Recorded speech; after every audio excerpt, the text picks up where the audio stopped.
Buenas tardes amigos, bienvenidos a tu programa Sin Comentario, un comentario pensado.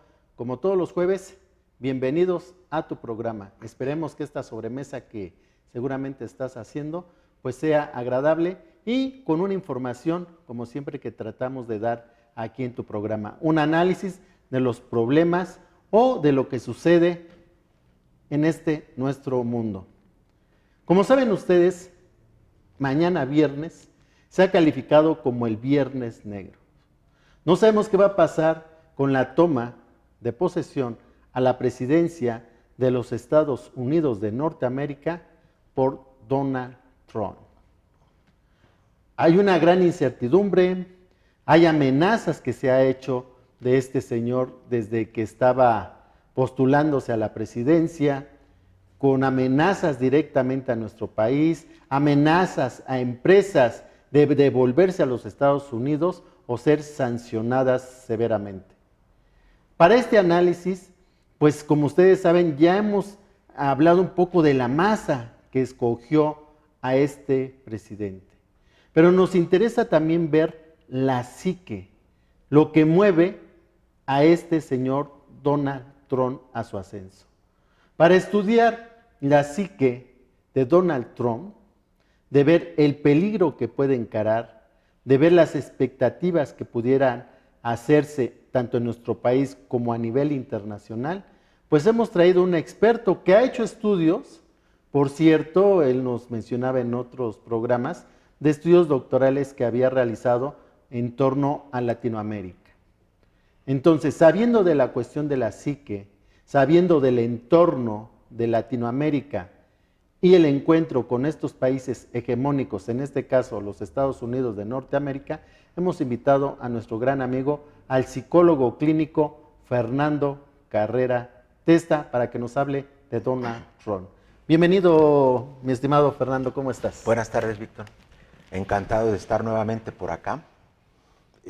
Voy a hacer primero lo que te había comentado. Sí. Quiero hacer unas aclaraciones, pero antes mandarle una felicitación a mi mamá, que mañana... Ahí mira, a la cámara. Vaya día, mañana cumple años, igual a mi hija, que el martes siguiente cumplirá años, mi hija Malva Marina Carrera, y mi madre Amparo Testa. También a dos televidentes muy asiduas a nuestro programa, aquí a Sin Comentario, que es Aida Cisneros, hace poco cumplió años, y a Belia Cervantes, que desde el Distrito Federal una y desde Cancún la otra, nos acompañan cada semana. Dicho esto, yo había preparado algunas reflexiones que tienen que ver menos con la personalidad, aunque podemos dedicarle algunas observaciones a esto que ya ha sido, digamos, tratado. Este es un tema que, a no dudarlo, ha acaparado la atención de todos los medios. Cualquiera que vea cualquier programa de televisión ahorita, ni se diga los noticieros, verán que están muy atentos a lo que va a ocurrir. Yo pienso que la reflexión que podemos llevar a cabo se puede dividir en dos partes, dos reflexiones. Una que es un tanto apocalíptica, Víctor, y es la que se refiere al plano internacional. Digo un tanto apocalíptica porque, como recordarás, el 9 de septiembre pasado, Corea del Sur llevó a cabo un ensayo nuclear equivalente al de Little Boy, que fue la primera bomba atómica que se lanzó, y que fue planteada por Corea del Norte como un éxito total, y que era en una especie de reacción a las maniobras militares que estaban haciendo conjuntamente Estados Unidos y Corea del Sur. Entonces está ahí como un peligro latente, porque hay zonas del planeta que son muy conflictivas. Está la zona de Irán, está la zona de Israel, ¿sí? Y de hecho, de los que más se preocuparon por este ensayo atómico, pues fue Japón, inmediatamente. ¿Por qué comento esto? Porque precisamente el hombre fuerte de Estados Unidos a partir de mañana va a ser Donald Trump. Y tendrá que lidiar, además de toda una serie de conflictos a nivel internacional, con este que es especialmente clave. ¿Por qué apocalíptico? Porque, como recordarán, en principios de los 60, 63 si mal no recuerdo, ante la amenaza de que Estados Unidos invadiera Cuba, hubo un disuasivo muy importante que fue el traslado de misiles soviéticos a Cuba, que lograron finalmente arrancarle el compromiso a los Estados Unidos de no invadir la isla, y en correspondencia fueron retirados esos misiles, pero que la gente ni siquiera volteaba a América Latina, al Caribe. Y fue este hecho el que podía desatar una confrontación de dimensiones planetarias, el que hizo que todos voltearan y de repente se volviera un asunto internacional. El contexto ha cambiado, pero queda en la reflexión de los especialistas, de alguna gente preocupada y que le da seguimiento, ¿cuáles serían las iniciativas que podría tomar Donald Trump ante países rebeldes, países autogestivos, que estén iniciando algún tipo de movimiento nacionalista que se oponga a los intereses estadounidenses? Y queda ahí esto como una amenaza. ¿Hasta dónde podría llegar? Se podría hacer hasta una confrontación. Yo te había dicho, como una puntualización, que este programa podría estar dedicado a nuestros hermanos migrantes que están en Estados Unidos, pero por extensión a todos los migrantes del llamado mundo subdesarrollado y que están ganándose la vida allá en Estados Unidos y que están viviendo un acoso que se ha incrementado a raíz de del triunfo en la elección de Donald Trump. Esa es una parte. Quería yo no dejar pasar de lado la oportunidad para decir que hay que recordar, Víctor, que se nos vendió la idea, casi se impuso, se hablaba machaconamente, constantemente, de la globalización como el punto rector de ordenamiento de todo el mundo. Si alguien reclamaba el derecho de que hubiera ciertas políticas de protección nacional, era visto como alguien trasnochado. Recordarás, alguien decía, no, pues es que tú estás viviendo en otro mundo. Tuvo que pasar el Brexit en Inglaterra, donde ellos dijeron, nosotros no vamos a perder nuestra soberanía en función de estas necesidades de la Unión Europea. Hacen el referéndum, pierde el no a la salida y gana el sí a la salida, mejor dicho.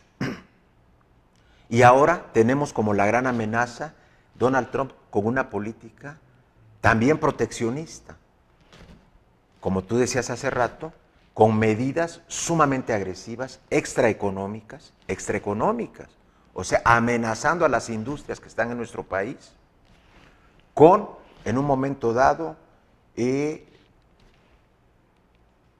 imponerles impuestos muy severos si permanecían aquí o si salían de su país para irse a otros países.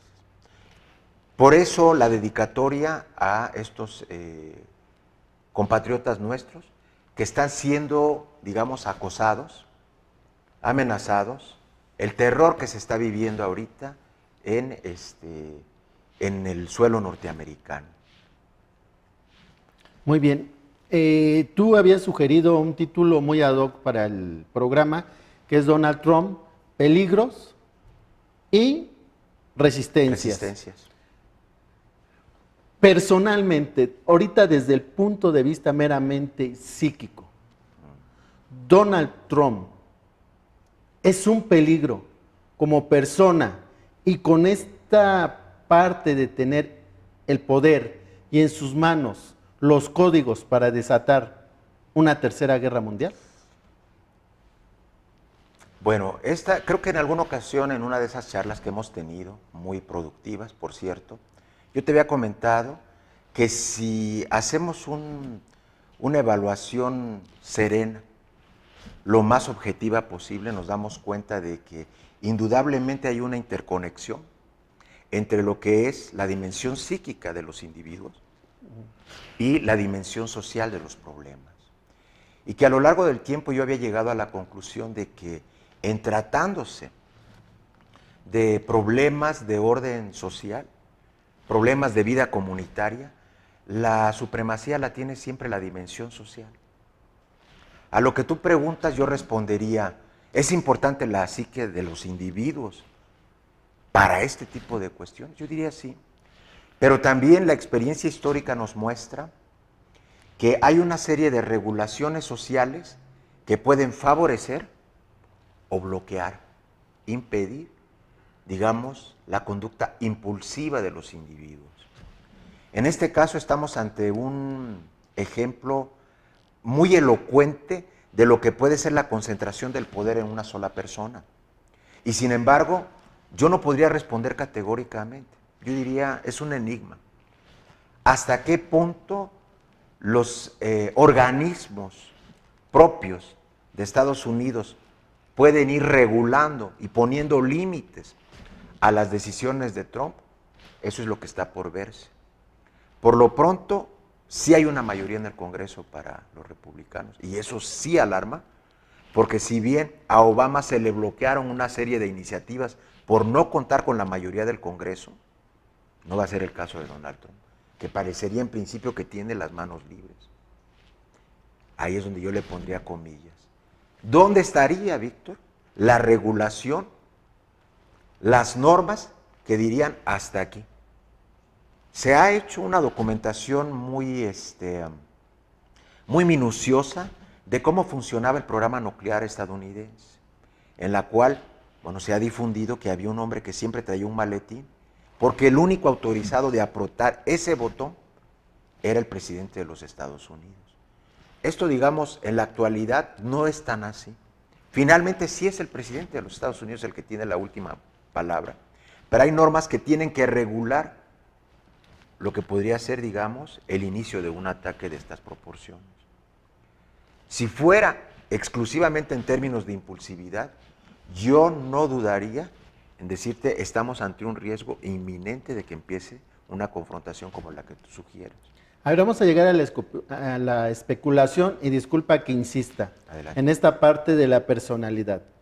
Donald Trump psíquicamente es un peligro cuando estamos viendo que la persona que lo va a acompañar como general de las Fuerzas Armadas allá fue destituido como general por presentar problemas de índole psiquiátrico.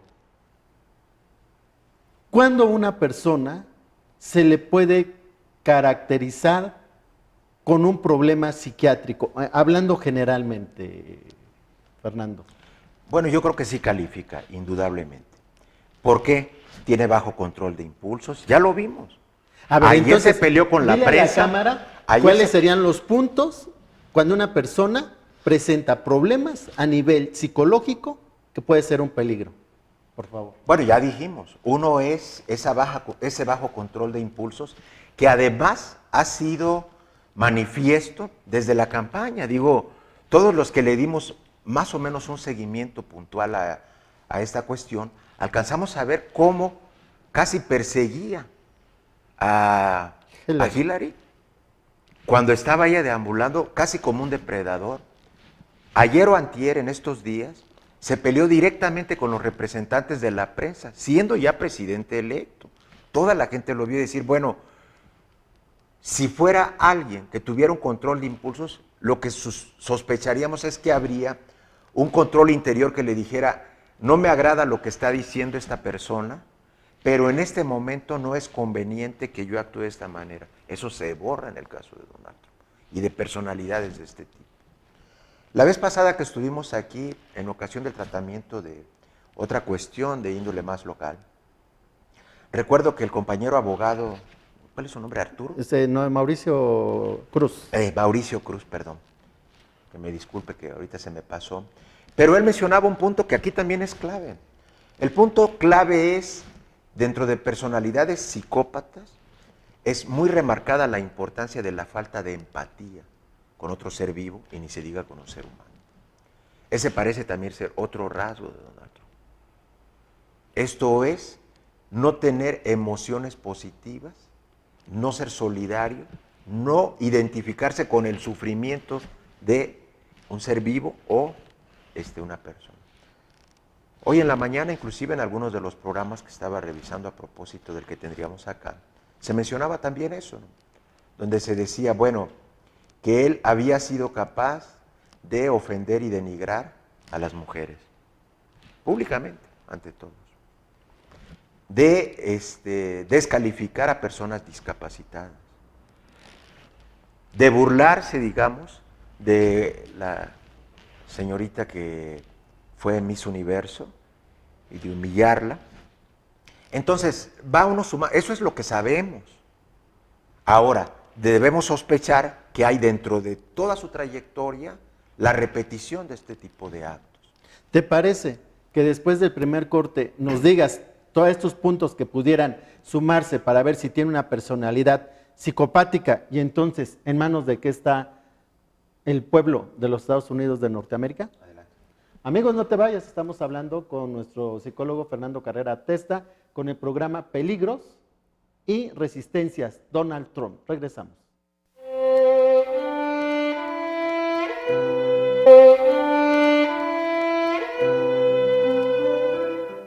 Bueno amigos, ya regresamos, estamos en tu programa Sin Comentario, un comentario pensado. Estamos hablando sobre Donald Trump, peligros y resistencias. Estamos abordando el tema con el psicólogo Fernando Carrera Testa, que ya hemos hecho pues mención de su trayectoria que él tiene con miles de atenciones clínicas. Él es psicólogo clínico, pero tiene estudios doctorales en toda la cuestión de Latinoamérica. Entonces, pues, ¿quién mejor para hablarnos sobre la personalidad? Si implica un peligro y qué resistencias habría de otros países, de otras personas, hacia el gobierno que él va a tomar el día de mañana aproximadamente, como eso de las 11 de la mañana. Y bueno, pues él empezaba felicitando a su mamá, a su hija y 2 personas que nos hacen favor de vernos. Ya por lo menos tengo la certeza que 4 personas nos ven el día de hoy.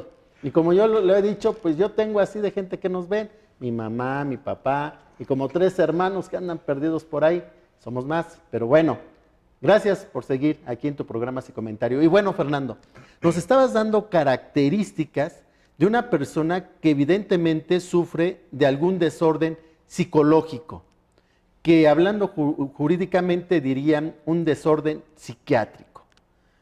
Nos mencionabas una de las características fundamentales de una persona con desorden psiquiátrico, pero no todos los que sufren un desorden psiquiátrico diríamos que son psicópatas. Esta calificación se le ha dado en lo que es la psicología forense o psiquiatría forense, pero nos destacabas la no empatía, es decir, el no poderse poner en los zapatos del otro, en tener un yo muy inflado, es decir, ser ególatra, nada más ver para sí.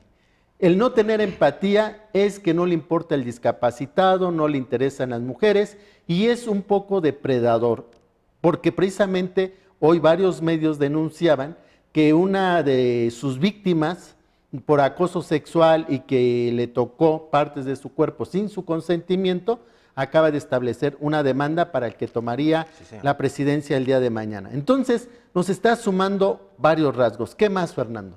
¿Qué lo haría peligroso? Bueno, con esos elementos que hemos dado, digo, sería más que suficiente como para, tomando en cuenta la importancia de la investidura que va a asumir, digamos, en un momento dado. Por eso veíamos en el panorama las cuestiones,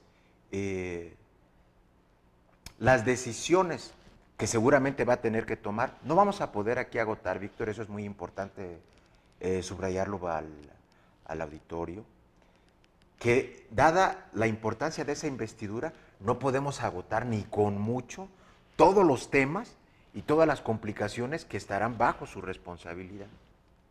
Ese es uno. Entonces debemos subrayar algunas y yo elegí estas, las que estoy comentando en este momento.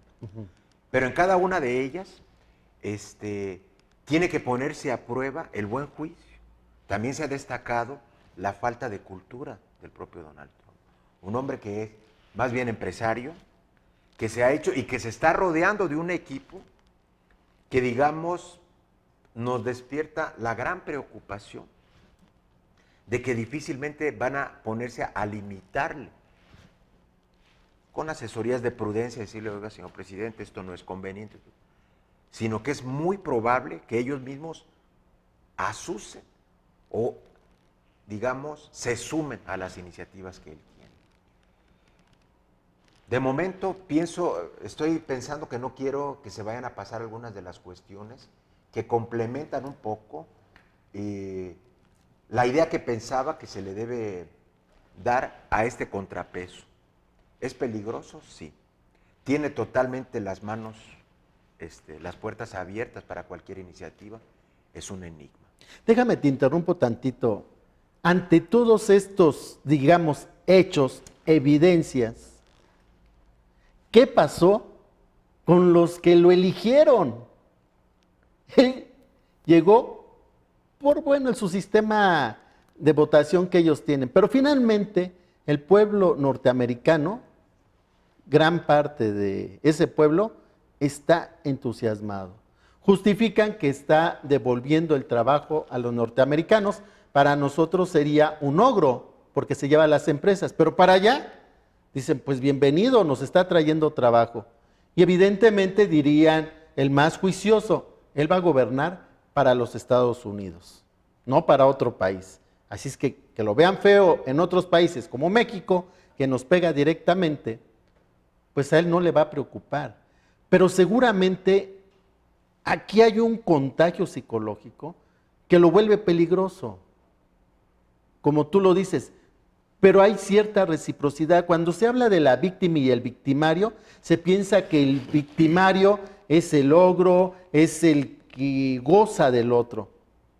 Pero nunca se habla de la víctima que también goza en ser víctima. Entonces, ¿qué pasó en esta simbiosis o en esta reciprocidad que hay con el pueblo norteamericano y erigir a un personaje que los está representando? Bueno, me parece que por una parte debemos tener una precaución muy grande para no psicologizar problemas sociales, ¿no? Esa es una cuestión que yo pienso que debe ser una máxima. La otra, antes de entrar a la cuestión del pueblo norteamericano, que creo que lo has dicho de manera muy certera. O sea, la gente allá, tú vas a Detroit, ves las noticias de Detroit y te dicen, mira, esto era la meca del automovilismo y estamos hechos un desastre. Detroit es un caos, la miseria por todas partes. La idea de la globalización había traído, digamos, como criterio económico, pues que todo estaba interconectado. ¿A dónde iban a ir las empresas? ¿Por qué habrían de producir en Detroit si la mano de obra en otros lados le iba a costar de una décima parte? Y aquí en México es súper sabido que el salario casi es regalado para las empresas. Dice, oye, pues vamos a producir a México, lo cual no debe hacernos sentirnos orgullosos, sino que eso nos traslada a otro problema. Esa es la parte de Estados Unidos, la parte de nosotros. La idea de la globalización se glorificaba y cualquier país subdesarrollado, entre comillas, que estaba pidiendo, oye, necesitamos nosotros, no podemos estar a la altura de esos países. Si no hay medidas mínimas de protección, la población se va a la miseria, como finalmente nos ocurrió. ¿Qué pasó con esto del gasolinazo? Cuando la gente volteaba le dice, bueno, es que la gasolina, sí nosotros tenemos el petróleo, pero tenemos que comprar la gasolina. Y dice, ¿y por qué no tenemos nosotros la suficiente refinería? Esa es otra de las medidas que no se tomó. ¿Sabes cuál era el argumento, Víctor? Que se ha sobado hasta el cansancio. Que era más caro hacer las refinerías que comprar la gasolina afuera. Con esa mentalidad se dejó que llegáramos hasta este punto, entre otras cosas. O sea, la miopía, la falta de una valoración auténtica de la soberanía nacional para tener políticas que crearan un mercado interno aquí en el país.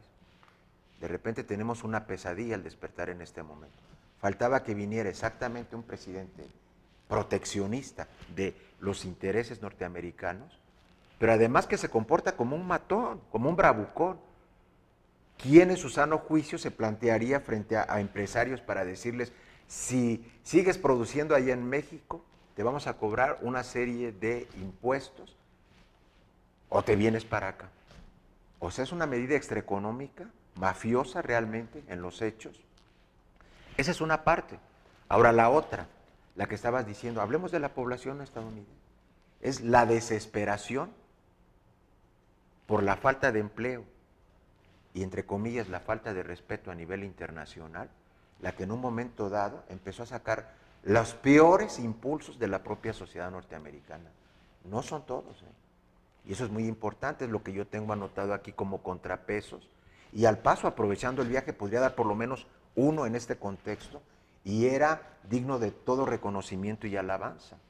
Y fue ni más ni menos que las declaraciones del gobernador de Nueva York, Andrew Cuomo, que no bien había ganado la presidencia Donald Trump, dijo que el estado de Nueva York podría considerarse un refugio para todos aquellos migrantes y minorías que se sintieran amenazados por las políticas del gobierno federal que encabezaría Donald Trump. Por supuesto que esto, siendo un estado como el de Nueva York, finalmente lanza un aura de esperanza para el resto de la población. Ese es uno de los contrapesos, una de las resistencias que dicen, no toda la gente, lo mismo que dijiste hace rato. Para la toma de posesión de Donald Trump de mañana, están programadas, según las noticias que escuché, cientos de marchas en repudio. Ese es un indicador, porque si fuera todo algarabía, entonces este sería como un panorama más terrorífico del que ya de por sí tenemos.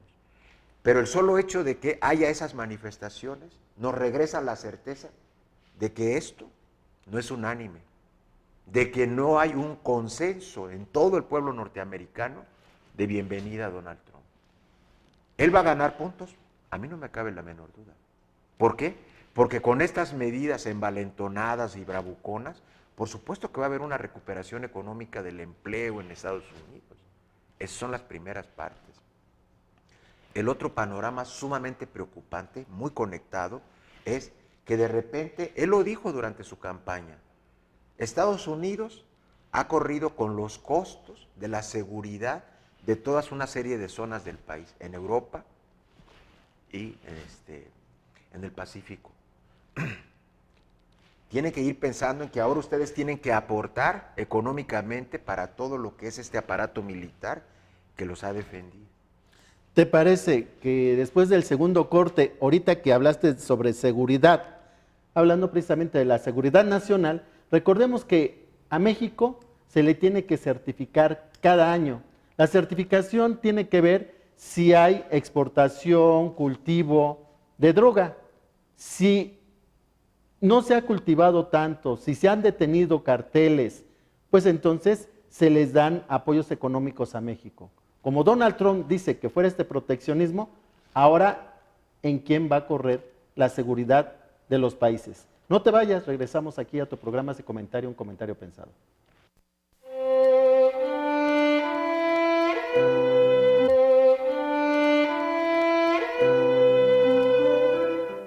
Bueno amigos, ya regresamos, estamos hablando con el psicólogo Fernando Carrera Testa sobre Donald Trump, peligros y resistencias. Y bueno, como están viendo ustedes, ahora este proteccionismo que él tiene, el que la seguridad, que ya no va a estar protegiendo a países como Asia, países como Europa, creo yo que van a dejar de haber las intervenciones.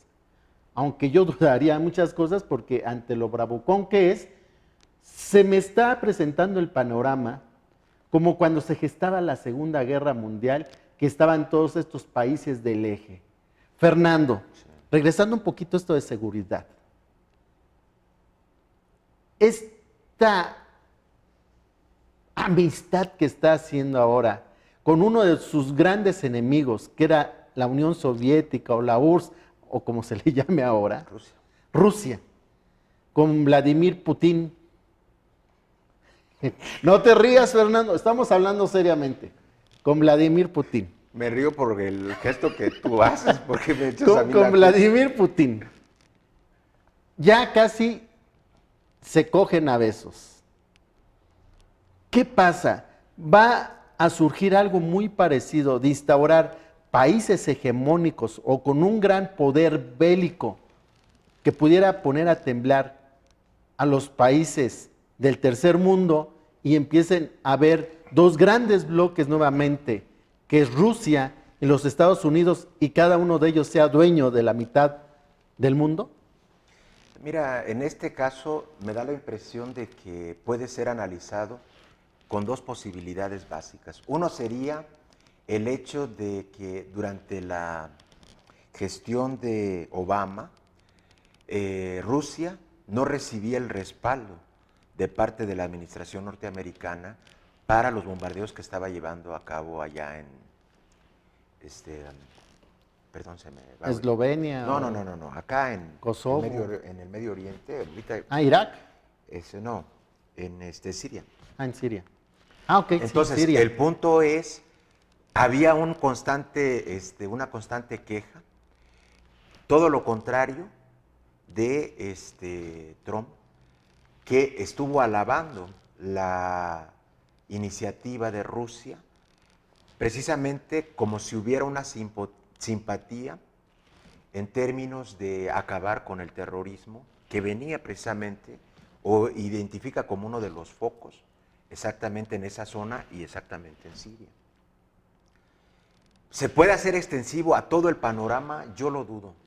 Dudo a todo el panorama donde hay conflictos, ¿verdad? En este caso. ¿De dónde va a venir la seguridad? Me da la impresión de que va a haber simpatías y antipatías. El otro gran componente que está aquí en juego es China, que curiosamente, cuando se estaba evaluando la reunión que hay en Davos ahorita, el gobierno chino, en boca de su presidente, dijo que era un error El el proteccionismo. proteccionismo. Y esto en un momento dado como que conmueve, dice, oye, fíjate qué curioso, China durante décadas fue una sociedad sumamente cerrada y ahora está defendiendo el libre comercio, y Estados Unidos, Inglaterra, que eran partidarios pero extremos del libre comercio, ahora están defendiendo el proteccionismo. Entonces habría que tratar de hacer análisis como muy cercanos, muy específicos, para ver finalmente cuál es el resorte que está moviendo esos cambios de posición. Entonces, entre otras cosas que decía el gobierno chino era, en ese discurso, era que habría que tener mucha precaución con estas guerras comerciales. Si algo prueba la historia es que las guerras comerciales anteceden a lo que son las guerras militares. Entonces hay una gran preocupación ahí, porque en un momento dado, si empieza a haber, digamos, un bloqueo para la circulación de mercancías, de bienes, servicios, etcétera, entonces va a haber un momento en que se puede apelar a los tribunales. Pero también la historia nos muestra que en lo que está en los tribunales, las potencias normalmente ya están tomando medidas de fuerza, inclusive militares, para hacer valer sus propios intereses. ¿Dónde va a quedar esta protección? Aquí es donde entra la mentalidad de Donald Trump, de decir, esa mentalidad empresarial. Digamos que los líderes, los dirigentes norteamericanos de otras épocas, podían mandar en un momento dado todo su arsenal militar a zonas que consideraban estratégicas, no porque les rindieran beneficios inmediatos, sino como la defensa de una posición. Donald Trump parece que pretende actuar en términos de que si esto le va a afectar a Japón, si en un momento dado todos los desplazamientos militares que tenemos en esa zona, para evitar que tengan un conflicto con Pyongyang, allá en Corea del Norte, pues una parte la va a tener que aportar Japón, y es ahí donde se empiezan a hacer.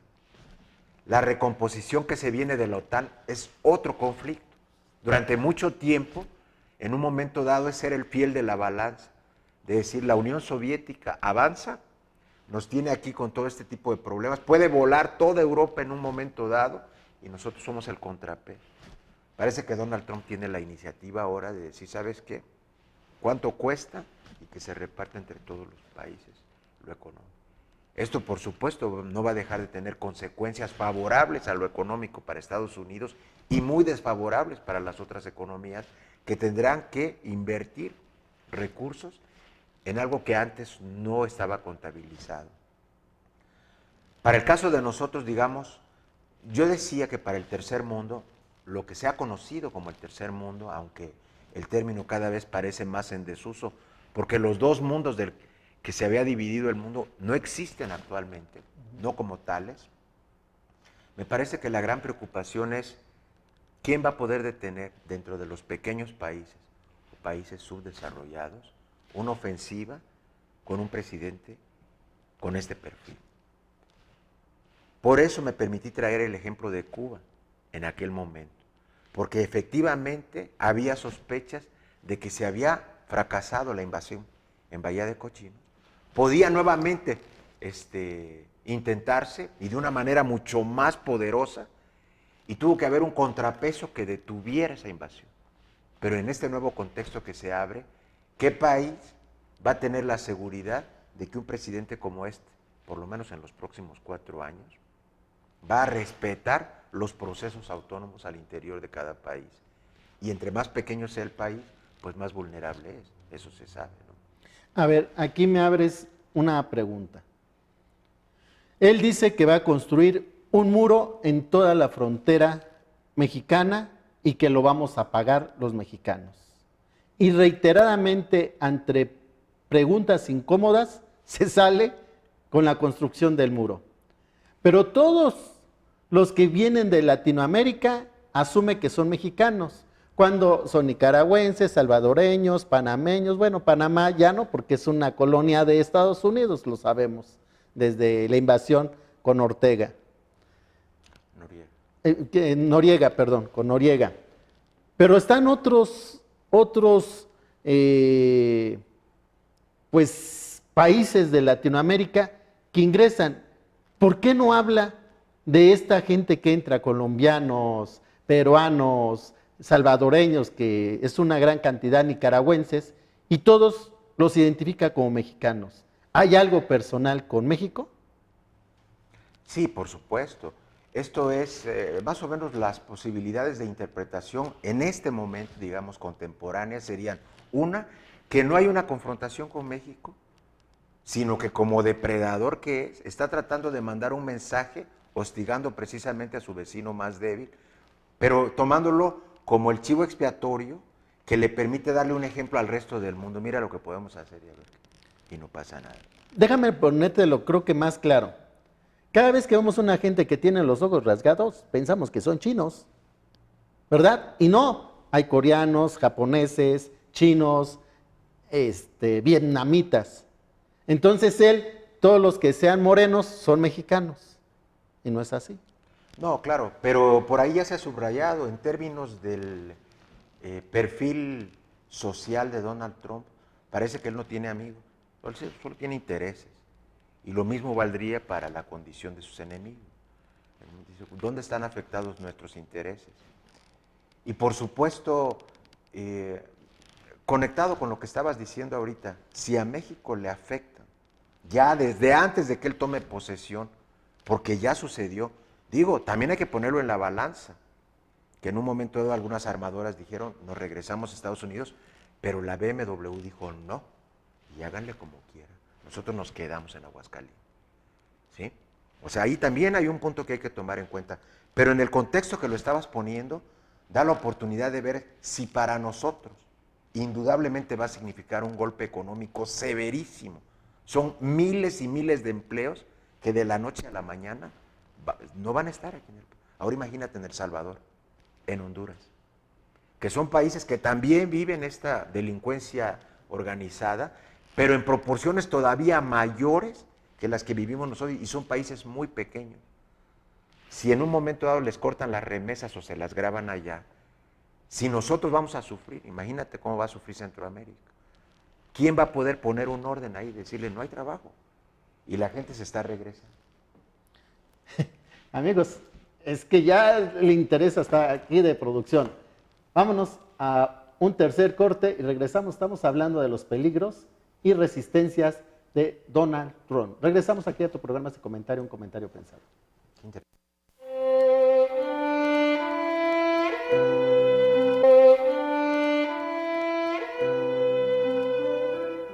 Bueno amigos, ya regresamos, estamos aquí en tu programa de comentario, un comentario pensado, hablando de Donald Trump, peligros y resistencias. Y está abordando, haciendo un análisis muy a conciencia, nuestro amigo, el psicólogo clínico Fernando Carrera Testa. Entonces, Fer, continuamos con lo que nos quedamos.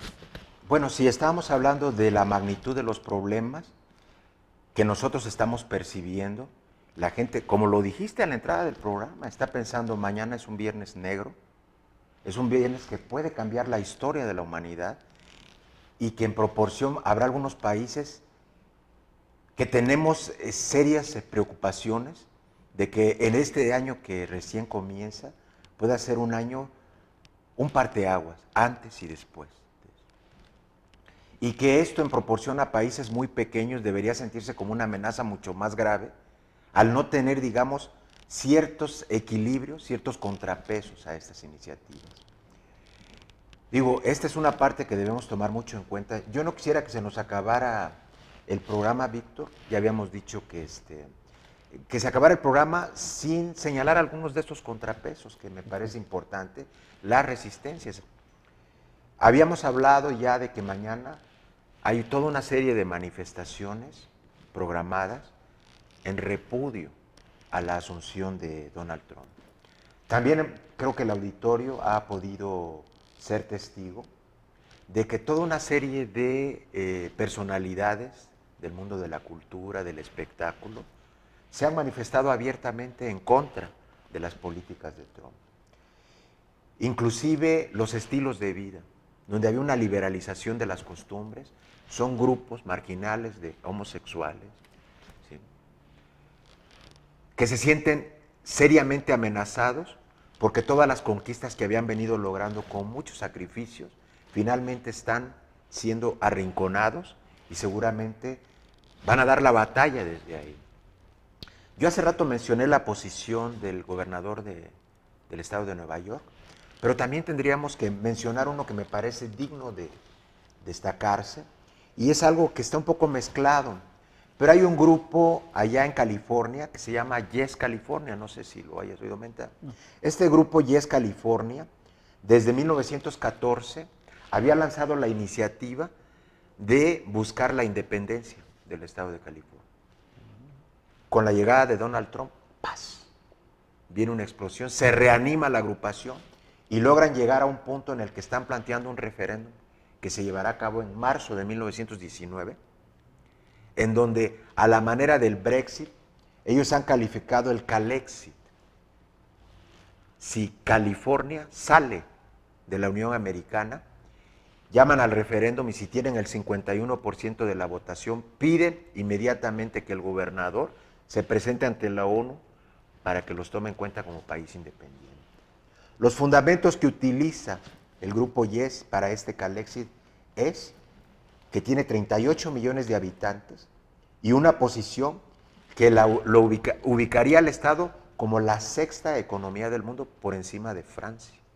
O sea, está la producción y además es un Estado multicultural que seguramente se va a ver afectado por las políticas de Donald Trump. Podríamos pensar que el 50% de la población de California son mexicanos. Sí, claro. Y si sumamos a los latinos, en un momento dado es una abrumadora mayoría.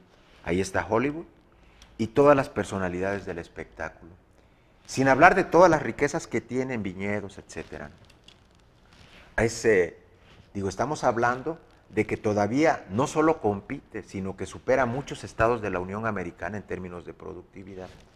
Digo que hay que tomarlo con pinzas porque estoy hablando de que es desde 1914, perdón, de 2014, antes de las elecciones, pero que se reactiva en un momento dado en que siente la amenaza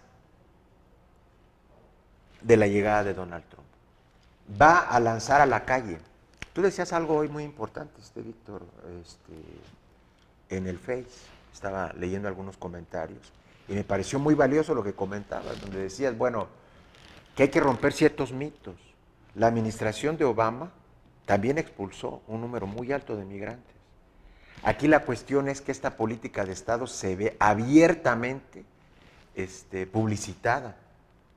Si aquella que fue de manera encubierta por bloqueos que hubo en el Congreso y lo que se quiera, tuvo esa proporción, por supuesto que los migrantes sospechan que viene efectivamente toda una cosa. Bueno, mi estimado Fernando, no sé si es coincidencia, pero en 1929 es la recesión de los Estados Unidos de Norteamérica y por cierto se calificó como el Viernes Negro, ¿no es así? Donde para darle trabajo había personas que durante el día hacían hoyos y otros por la noche tapaban los hoyos para activar la economía. Yo creo que ahora Viernes Negro se van a empezar a destapar varios hoyos, pero para que gran cantidad de latinoamericanos se vayan a esas fosas. Yo agradezco mucho, Fernando, que nos hayas acompañado en hacer este análisis de Donald Trump. Una última cosa, Claro, adelante. muy de iniciativa personal, digamos, yo me quiero sumar a la solicitud humanitaria de que se traslade al doctor Mireles al penal de Mil Cumbres por ahora, dada lo delicado de su estado de salud.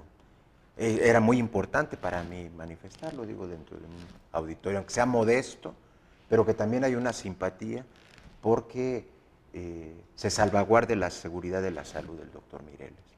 Y creo que no solamente serías tú quien está apoyando esta iniciativa, creo que desde tiempo atrás nuestros amigos han visto que su programa Sin Comentario ha hecho un seguimiento de lo que sucedió con estos grupos de autodefensas que encabeza en un primer momento Hipólito Mora, posteriormente el doctor José Manuel Mireles. Amigos, pues Fernando, agradezco bastante que nos hayas ilustrado un poco, abriendo más el panorama y como bien lo dijiste, no psicologizar a la sociedad, porque fuiste muy puntual cuando Freud decía que no se haga análisis silvestre. Y creo que cumpliste bien con esto que decía Freud, haciendo un análisis como debe ser, un análisis social, económico, pero sobre todo lo político, que no todo es perverso. Muchas gracias por habernos acompañado. Gracias a ti. Y a ustedes, amigos, también muchas gracias, pero no antes de irme, de agradecer a nuestra producción, como siempre, muy atento acá, nuestro amigo Roy Estamatio, la señorita Cintia, Atsiri, no sé por qué, Atsiri, se me hace que has de ser coda, Atsiri. Y bueno, aquí a nuestro amigo, a nuestro camarógrafo, nuestro tocayo, Víctor. Y bueno, pues tu amigo Víctor Gutiérrez Olivares se despide hasta el próximo jueves.